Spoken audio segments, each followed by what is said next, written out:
Trump just visited China for the first time in 9 years, and when he landed in Beijing, he looked totally different. You know how Trump acts everywhere else he goes. He's loud, unfiltered, making jokes, but in China, he was thoughtful, quiet, careful. It was so unlike him. Here's what this trip exposed. It's two giants trying to figure out where they're gonna go next. The president of China said the two should be partners, not rivals, because historically, when two large powers rise, there's usually conflict. But since we know history, we can learn from it and it can be rewritten. And China is leading the way on this one.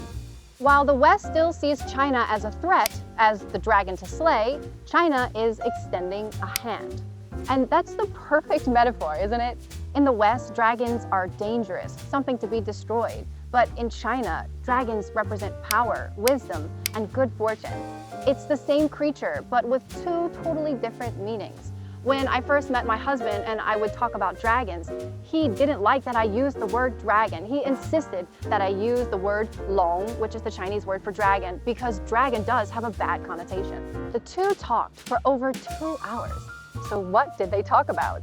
You know, I'm years in China and I'm living in China. I always give you the raw and real, so I'm gonna make some guesses. Recently, the States got in a very bad situation with Iran. Unnecessarily, I must add. Things didn't go as planned and they had to go. The States is destroying relationships with threats, tariffs, and ultimatums, while China, on the other hand, is building them. The States uses weapons while China builds bridges. Literally. Just check the Belt and Road. It connects 150 plus countries. And little known fact in Western media, 3 years ago, China helped mediate between Saudi Arabia and Iran, and they helped restore diplomatic relations after decades of conflict. It was historic. And I have a feeling that the States is asking for help right now in a very similar way. China's rise is redefining what power is. Their power is coexistence, harmony, and more for the people. The world has a lot to learn from China. So in a nutshell, why did Trump look different during this trip?